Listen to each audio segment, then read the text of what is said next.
जय हिंद, वंदे मातरम। नमस्कार साथियों, आप सभी का अपने अवतार हिस्ट्री 7054 में स्वागत है। और दोस्तों, आज का हमारा रहेगा टेस्ट, मॉक टेस्ट संबंधित प्रश्न रहेंगे यूपी ट्रिपल एससी पेट के। ठीक है दोस्तों, इसी के साथ अब बढ़ते हैं अपने क्वेश्चन की ओर। पहला क्वेश्चन हमारा है, महादेवी वर्मा का प्रथम काव्य संग्रह कौन सा है? Option number A Nihar, option number B Neerja, option number C Rashmi, option number D Sandhya Geet. तो दोस्तों कौन सा हो जाएगा? सभी लोग इसका राइट आंसर करेंगे। देखिए दोस्तों, इससे पहले जान लेते हैं जो महादेवी वर्मा है, इनका जन्म स्थान की बात करते हैं तो इनका जन्म दोस्तों कहाँ हुआ था? फर्रुखाबाद में।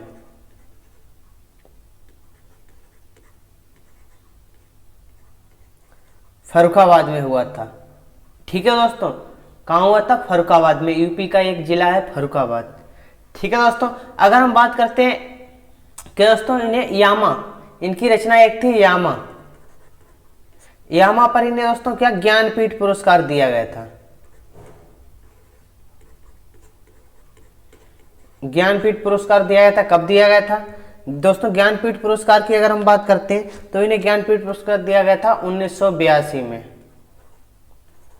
ठीक है दोस्तों, इन्हें ही आधुनिक युग की मीरा भी कहा जाता है, महादेवी वर्मा को। यहाँ पे बात की जा रही है महादेवी वर्मा का प्रथम काव्य संग्रह कौन सा है? तो भाई दोस्तों हमारा कौन सा हो जाता है? निहार हो जाता है। इतनी बात क्लियर हो गई। निहार की बात करते हैं 21 सन में। सन इसकी अगर पूछ दी जाए तो वो भी आप बता सकते हैं, क्या? 1930 में। नीरजा की बात करते हैं, ये दोस्तों 1932 में। आगे बात करते हैं रश्मि, तो रश्मि जो है इसकी दोस्तों 1934 हो जाएगी, 1934। बात करते हैं सांध्य गीत, तो ये दोस्तों कब आई? हमारी 1936।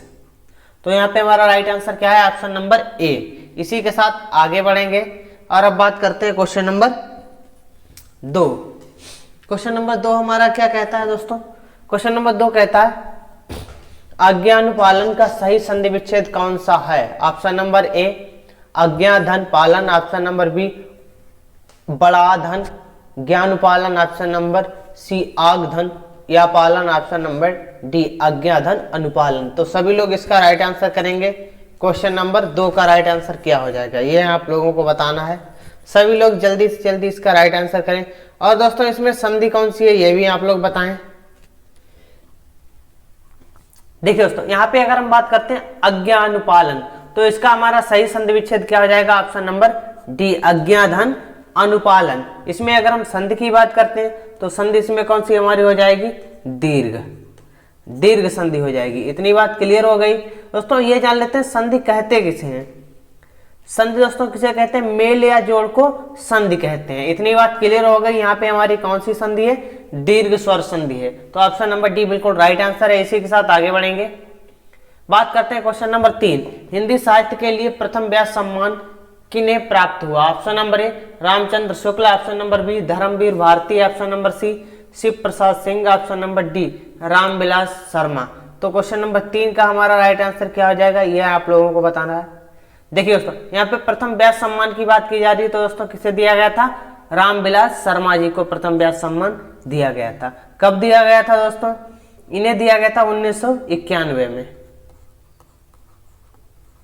1991 में दिया गया था। भारत की प्राचीन भाषा परिवार के लिए दिया गया था। ठीक है दोस्तों, भारत की प्राचीन भाषा परिवार के लिए दिया गया था। बात करते हैं शिव प्रसाद सिंह को, इन्हें कब दिया गया था? इन्हें दोस्तों 1992 में दिया गया था। किस रचना के लिए दिया गया था? नीला चांद के लिए दिया गया था। धर्मवीर भारती की बात करते हैं, इन्हें कब दिया गया था? 1994 में। अंधा युग इनकी एक रचना थी, उसके लिए दिया गया था। इतनी बात क्लियर हो गई।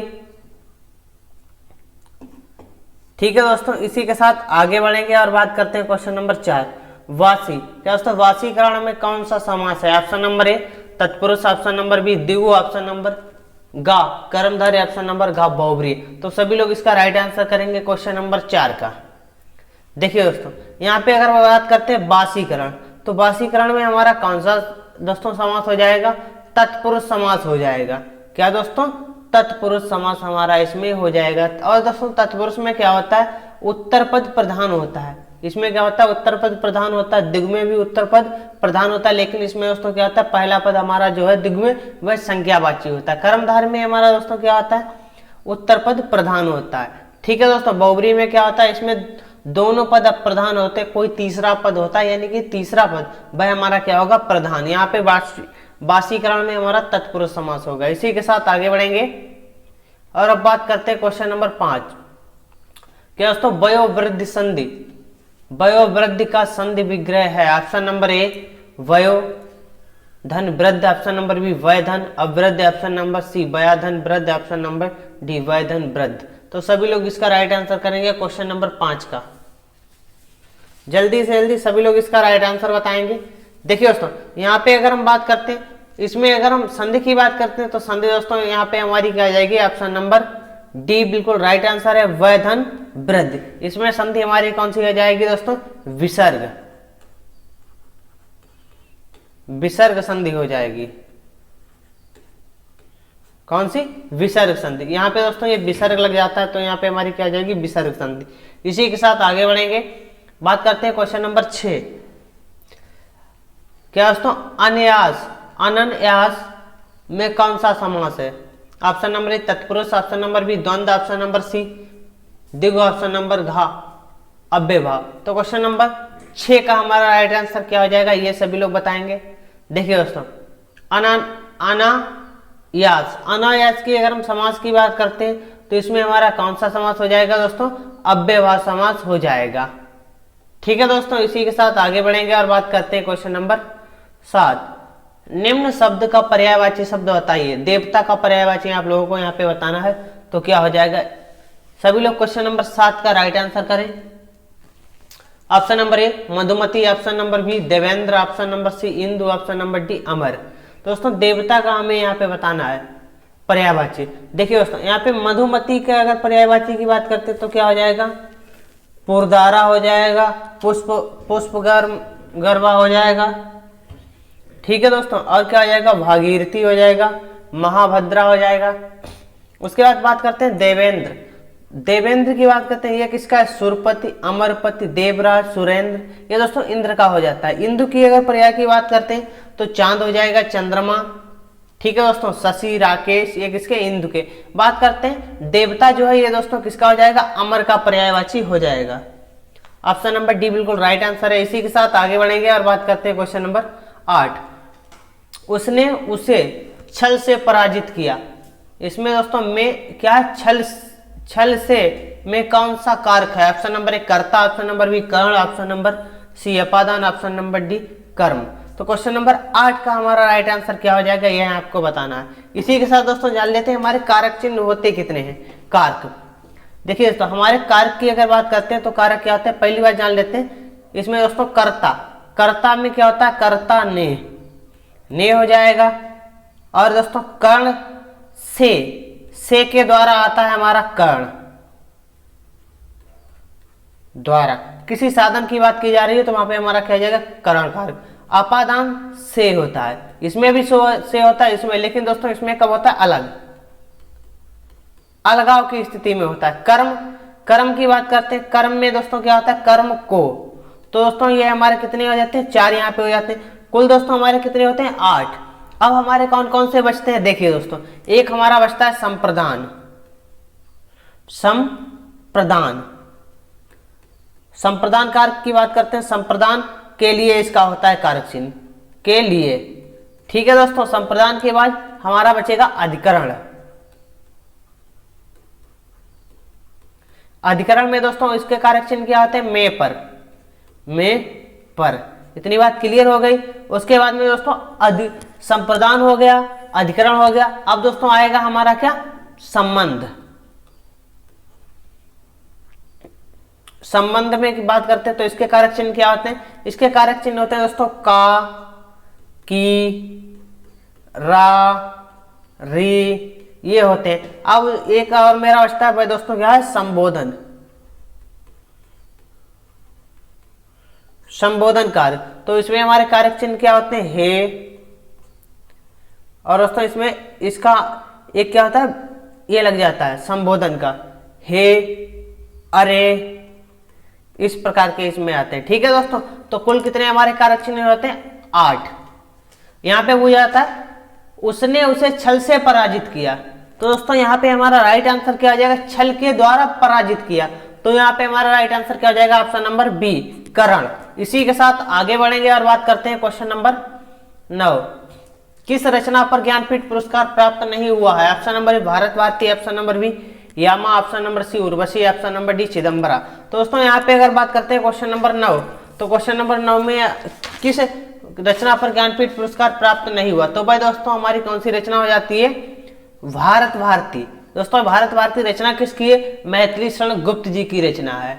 ठीक है दोस्तों, किसकी? मैथिली शरण गुप्त जी की। यामा पर दोस्तों ज्ञानपीठ पुरस्कार दिया गया था 1982 में। किसको दोस्तों? महादेवी वर्मा को। उर्वशी पर ज्ञानपीठ पुरस्कार कब दिया गया था? 1972 में दिया गया था। किसको? रामधारी सिंह दिनकर जी को दिया गया था। ठीक है दोस्तों, चिदम्बरा की बात करते हैं। चिदम्बरा को ज्ञानपीठ पुरस्कार कब दिया गया था? 1968 में। दोस्तों किसको दिया गया था? सुमित्रानंदन पंत जी को दिया गया था। इसमें अगर ज्ञानपीठ पुरस्कार की राशि की बात करते हैं तो राशि कितनी दी जाती है? राशि दोस्तों यहाँ पे इसमें दी जाती है 11 लाख रुपए। कितनी? 11 लाख। तो यहाँ पे हमारा राइट आंसर क्या हो जाएगा? ऑप्शन नंबर ए। इसी के साथ आगे बढ़ेंगे और बात करते हैं क्वेश्चन नंबर 10। पर्याय रसराज की संज्ञा से किस रस को अभिहित किया जाता है? ऑप्शन नंबर ए वीर, ऑप्शन नंबर बी करुण, ऑप्शन नंबर सी रौद्र, ऑप्शन नंबर डी श्रृंगार। तो क्वेश्चन नंबर 10 का हमारा राइट आंसर क्या आ जाएगा? ऑप्शन नंबर डी बिल्कुल राइट आंसर है। क्या? श्रृंगार। श्रृंगार रस के दोस्तों दो भेद होते हैं, कौन कौन से?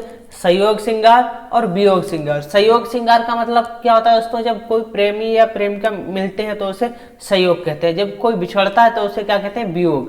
ठीक है दोस्तों, श्रृंगार रस का अगर स्थायी भाव की बात करते हैं तो इसका स्थायी भाव दोस्तों हमारा क्या आ जाएगा? रति। ठीक है दोस्तों, रौद्र का स्थायी भाव क्या हो जाएगा? क्रोध। करुण का स्थायी भाव की बात करते हैं तो करुण का स्थायी भाव दोस्तों क्या हो जाता है? हमारा शोक हो जाता है। वीर रस का स्थायी भाव दोस्तों क्या होता है? उत्साह।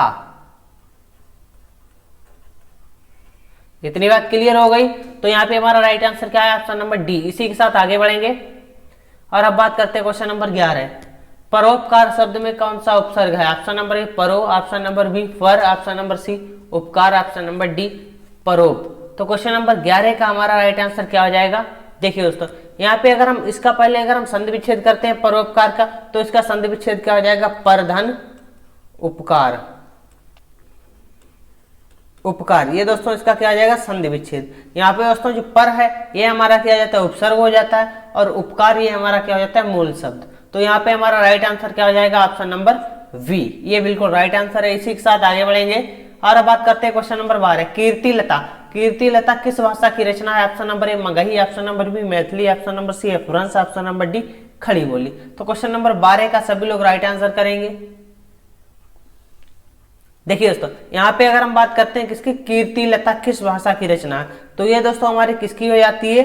ये अपभ्रंश की हो जाती है। कीर्तिलता हो गई, कीर्ति पताका, ये दोस्तों किसकी हो जाती है? अपभ्रंश की। इतनी बात क्लियर हो गई। इसी के साथ आगे बढ़ेंगे और अब बात करते हैं दोस्तों क्वेश्चन नंबर 13। लिखित का विलोम शब्द क्या है? ऑप्शन नंबर ए मौखिक, ऑप्शन नंबर बी निरक्षर, ऑप्शन नंबर सी संचलित, ऑप्शन नंबर डी स्वलिखित। तो क्वेश्चन नंबर 13 का सभी लोग राइट आंसर करेंगे। देखिए दोस्तों, लिखित का मतलब क्या होता है? किसी चीज को लिखकर समझाना, तो उसे क्या कहेंगे? लिखित। तो लिखित का विलोम दोस्तों क्या हो जाएगा? मौखिक, बोलकर। तो ऑप्शन नंबर ए बिल्कुल राइट आंसर है। निरक्षर की विलोम की बात करते हैं तो इसका विलोम दोस्तों क्या हो जाएगा? साक्षर। अगर हम बात करते हैं संचलित, तो संचलित का विलोम क्या हो जाएगा? असंचलित। असंचलित हो जाएगा। बात करते हैं स्वलिखित, स्वलिखित का विलोम क्या हो जाएगा? परलिखित।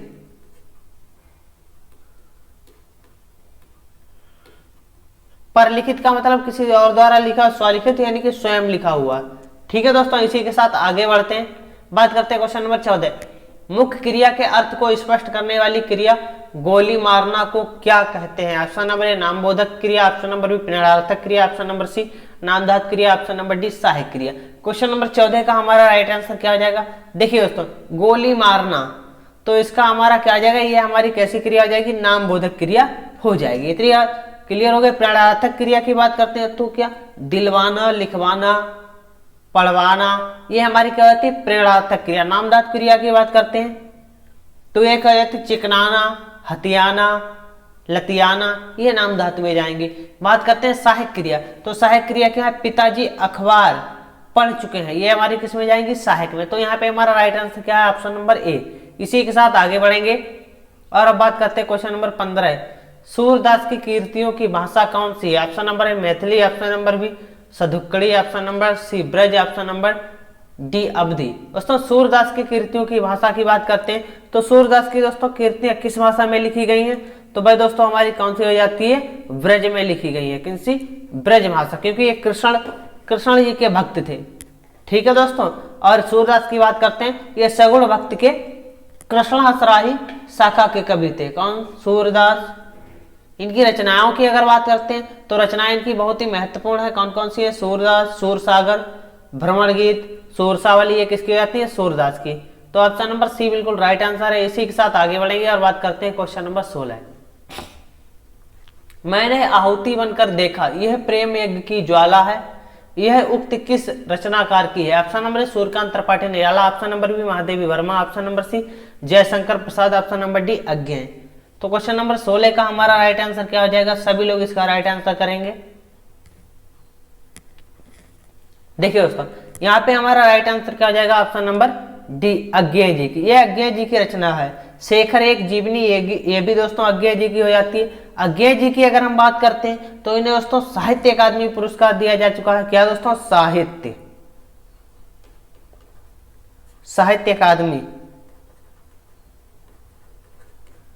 अकादमी पुरस्कार से इन्हें सम्मानित किया गया था। कब दोस्तों, 1964 में। किस रचना के लिए, आंगन के पार द्वार,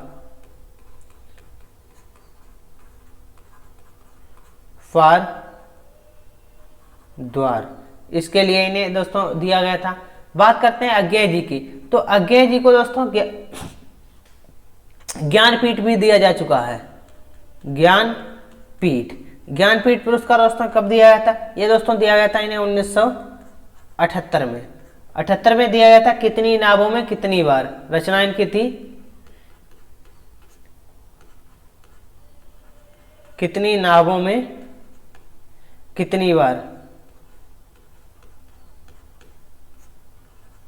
इस रचना के लिए इन्हें दिया जा चुका है। ठीक है दोस्तों, तो अगर बात करते हैं जयशंकर प्रसाद की, तो इन्हें इनकी रचना क्या है, कामायनी है, कामायनी।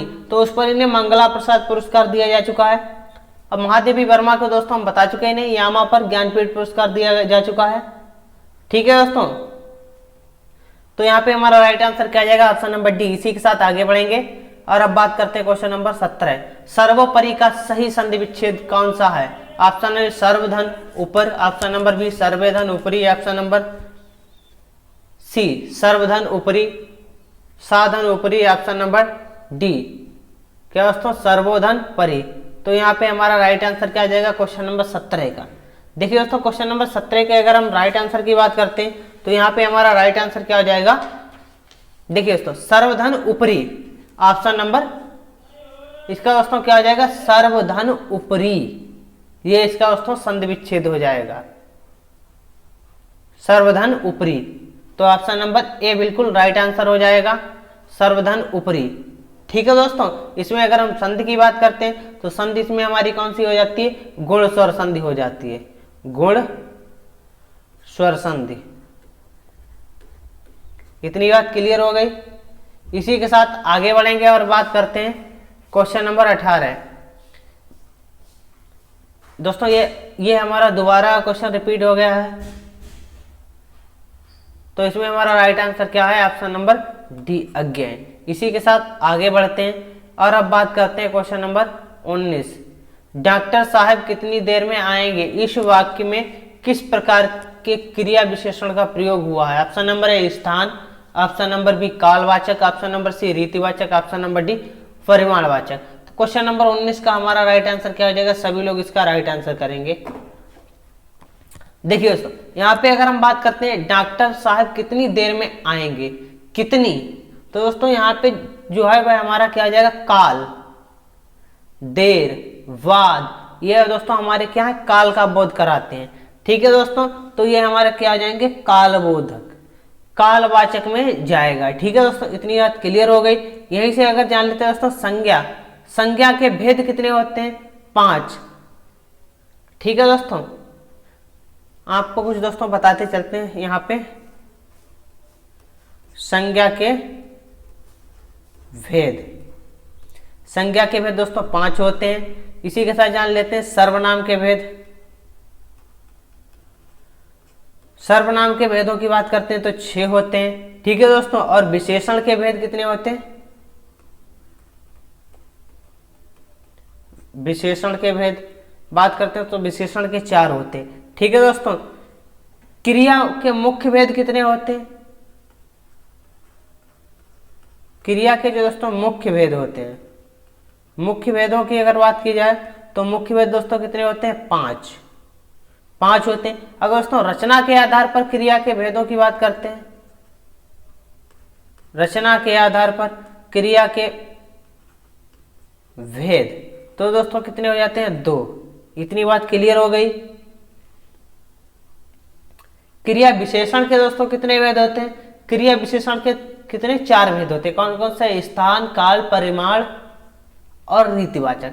तो यहाँ पे हमारा राइट आंसर क्या हो जाएगा? ऑप्शन नंबर बी, कालवाचक। इसी के साथ आगे बढ़ेंगे और बात करते हैं क्वेश्चन नंबर 20। बात बोलेगी, क्या दोस्तों? बात बोलेगी के रचनाकार कौन है? Option number A Shamsher Bahadur Singh, option number B Suryakant Tripathi Nirala, option number C Kunwar Narayan, option number D रघुवीर सहाय। तो क्वेश्चन नंबर 20 का हमारा राइट आंसर क्या हो जाएगा? देखिए दोस्तों, बात बोलेगी के रचनाकार कौन है? शमशेर बहादुर। कौन हो जाते हैं? शमशेर बहादुर हो जाते हैं। शमशेर बहादुर को दोस्तों 1977 में दोस्तों कौन सा पुरस्कार दिया जा चुका है? साहित्य अकादमी।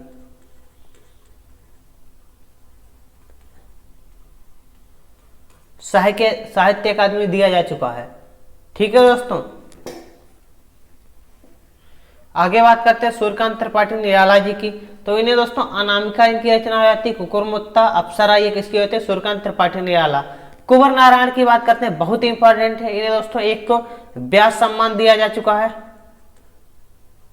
व्यास सम्मान।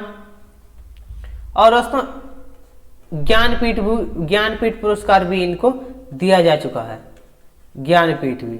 ठीक है दोस्तों, ज्ञानपीठ इन्हें कब दिया गया था? सन 2005 में। बात करते हैं किससे दोस्तों? रघुवीर सहाय की। इन्हें दोस्तों साहित्य अकादमी से सम्मानित किया जा चुका है।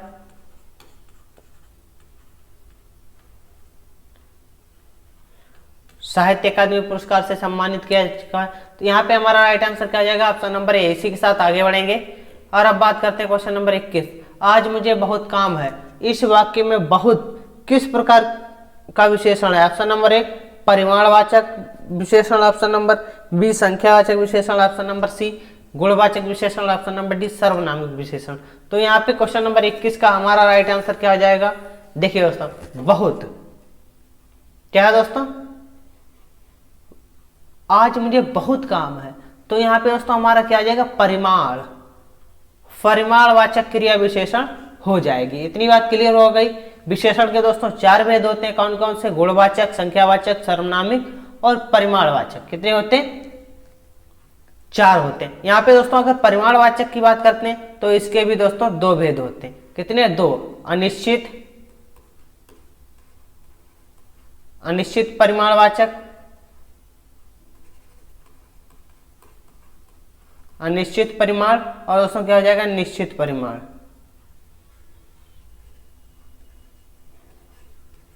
निश्चित परिमाण कितने? 2 होते हैं।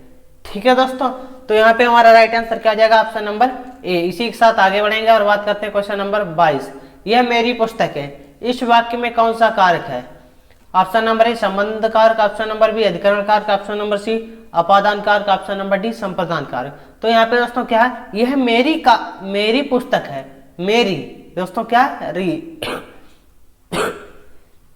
तो यहाँ पे हमारा राइट आंसर क्या आ जाएगा? ऑप्शन नंबर ए संबंध कारक। इसी के साथ आगे बढ़ेंगे और बात करते हैं क्वेश्चन नंबर 23। तालव्य महाप्राण घोष व्यंजन वर्ण का उदाहरण कौन सा है? ऑप्शन नंबर ए ठा, छा, झा, था। तो क्वेश्चन नंबर 23 का दोस्तों हमारा राइट आंसर क्या हो जाएगा? ऑप्शन नंबर सी झा जो है ये दोस्तों तालव्य है, महाप्राण और घोष व्यंजन वर्ण है। ठीक है दोस्तों, इतनी बात क्लियर हो गई। इसी के साथ दोस्तों जान लेते हैं हमारा जो अघोष वर्ण होता है, अघोष वर्ण, ऐसा अघोष, अघोष वर्ण की बात करते हैं तो अघोष वर्ण दोस्तों हमारा कौन सा होता है? प्रत्येक वर्ग का दोस्तों क्या है?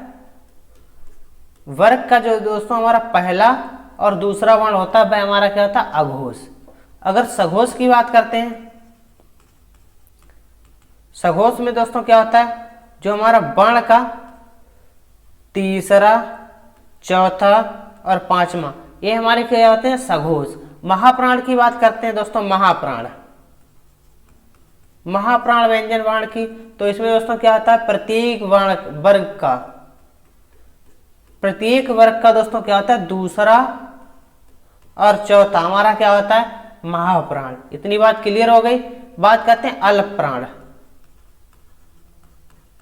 अल्प प्राण वर्ग की बात करते हैं तो ये हमारा क्या होता है दोस्तों? वर्ग। तो इसमें क्या होता है? पहला, तीसरा और पांचवा वर्ण हमारा क्या होता है? अल्प प्राण व्यंजन होता है।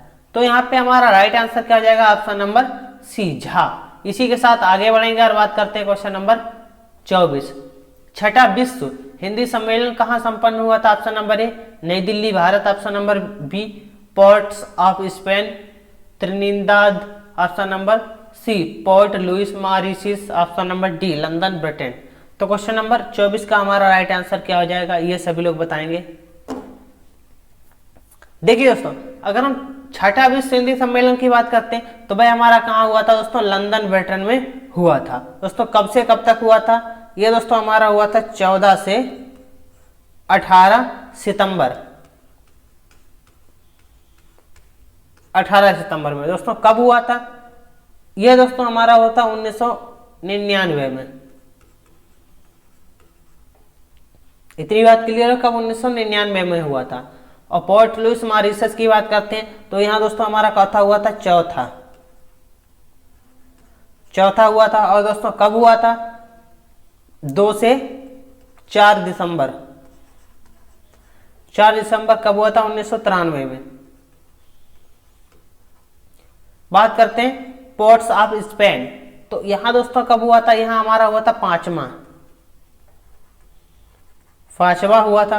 दोस्तों कब से कब तक हुआ था? ये हमारा 4 से 8 अप्रैल। और दोस्तों सन कौन सा था? 1996 में। अब बात करते हैं नई दिल्ली भारत। नई दिल्ली भारत की बात करते हैं तो यहां हमारा हुआ था 28 से 30 अक्टूबर, 30 अक्टूबर 1983 में, 1983 में हुआ था। यहां दोस्तों चौथा हुआ था हमारा तीसरा। ठीक है दोस्तों, इसी के साथ आगे बढ़ेंगे और अब बात करते हैं क्वेश्चन नंबर 25। आप गाएं तो मैं नाचूं, इस वाक्य में क्रिया किस काल का बोध करा रही है?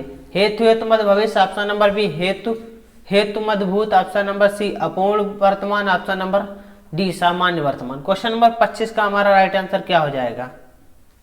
देखिए दोस्तों, यहाँ पे अगर बात करते हैं आप गाएं तो मैं नाचूं, यानी कि आप गाएंगे तो हम नाचूंगा, कहने का मतलब दोस्तों भविष्य की बात की जा रही है तो हेतु मद भविष्य हो जाएगा। जब एक कार्य दूसरे कार्य पर डिपेंड रहता है तो वहां पे हमारा क्या आता है? हेतु मद। ठीक है दोस्तों, इसी के साथ आगे बढ़ेंगे और अब बात करते हैं क्वेश्चन नंबर 26। स्थान के आधार पर बताइए कि मूर्धन्य व्यंजन कौन से हैं? ऑप्शन नंबर ए गाघा, ऑप्शन नंबर वी जाझा, ऑप्शन नंबर सी डाढ़ा, ऑप्शन नंबर डी पा फा। तो क्वेश्चन नंबर 26 का हमारा राइट आंसर क्या हो जाएगा? देखिए दोस्तों, यहाँ पे अगर बात करते हैं गा और घा, ये हमारा कैसा आता है दोस्तों? कंठ हो जाते हैं। जा और झा की बात करते हैं, ये कैसे हो जाते हैं दोस्तों? तालव्य। बात करते हैं पा और फा, ये हमारे किस प्रकार के हो जाते हैं दोस्तों? ओष्ठ। अब बचते हैं दोस्तों, ये हमारे कैसे होते हैं? मूर्धन्य। तो यहाँ पे ऑप्शन नंबर सी बिल्कुल राइट आंसर है। इसी के साथ आगे बढ़ेंगे और अब बात करते हैं क्वेश्चन नंबर 27। संधि मार्ग में प्रयुक्त संधि है, ऑप्शन नंबर ए स्वर संधि, ऑप्शन नंबर बी व्यंजन संधि, ऑप्शन नंबर सी विसर्ग संधि, ऑप्शन नंबर डी इनमें से कोई नहीं। क्वेश्चन नंबर 27 का हमारा राइट आंसर क्या हो जाएगा? और इसमें दोस्तों हमारी संधि कौन सी होगी? ठीक है दोस्तों, तो इसका अगर हम संधि विच्छेद करेंगे तो क्या हो जाएगा दोस्तों? देखिए सत धन मार्ग, ये इसका दोस्तों संधि विच्छेद, जहां पे दोस्तों हलंत लग जाता है तो वहां पे हमारी क्या हो जाती है, व्यंजन संधि हो जाती है।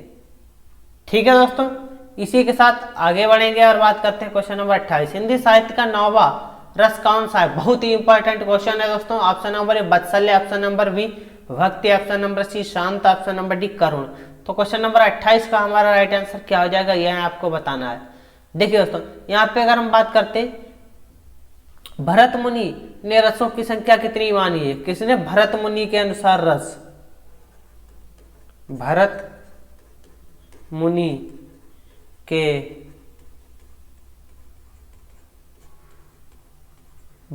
के अनुसार रसों की संख्या दोस्तों कितनी है?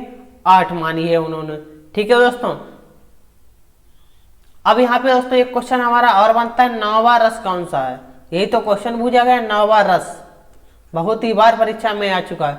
9वां रस कौन सा है? कुल अगर रसों की बात करते हैं कुल, तो कुल रस हमारे कितने हैं? 11। ठीक है दोस्तों, अब यहाँ पे बात करते हैं 9वां रस हमारा कौन सा होता है? शांत, शांत रस हो जाता है। शांत रस का स्थायी भाव दोस्तों क्या होता है? निर्वेद। अधिकतर दोस्तों क्या होता है? स्थायी भाव ही पूछे जाते हैं। करुण रस का स्थायी भाव दोस्तों क्या होता है? शोक। बात करते हैं भक्ति, दोस्तों भक्ति की बात करते हैं तो भक्ति का क्या हो जाएगा? अनुराग, अनुराग। ठीक है दोस्तों, बात करते हैं वात्सल्य, वात्सल्य का हो जाएगा वात्सल्य रति।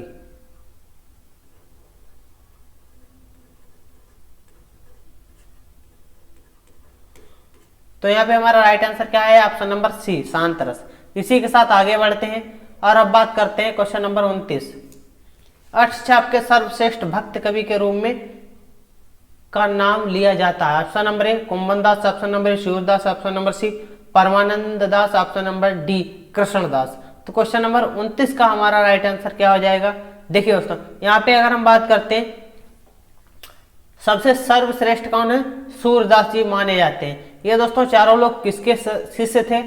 ये चारों के चारों लोग किसके शिष्य थे? वल्लभाचार्य के शिष्य थे। किसके?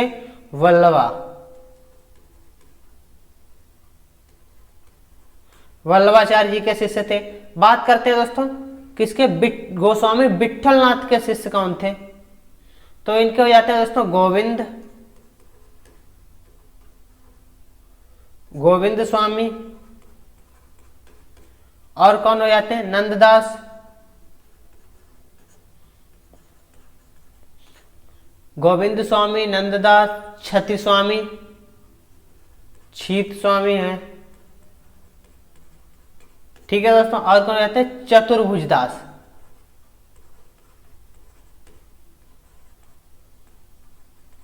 ये दोस्तों चारों लोग किसके शिष्य हो जाते हैं? ये चारों लोग जाते हैं दोस्तों गोस्वामी विट्ठलनाथ के।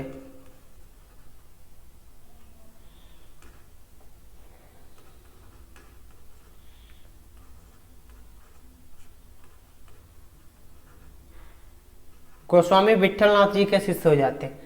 ठीक है दोस्तों, ये सभी क्या थे? ये कृष्ण भक्त थे।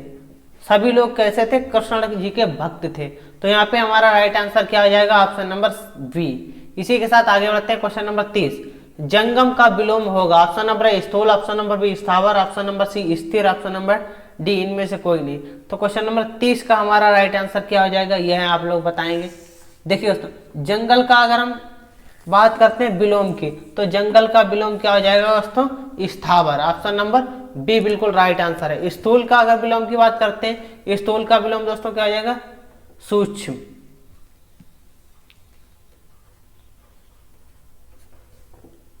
ठीक है दोस्तों, स्थिर का बात करते हैं चंचल।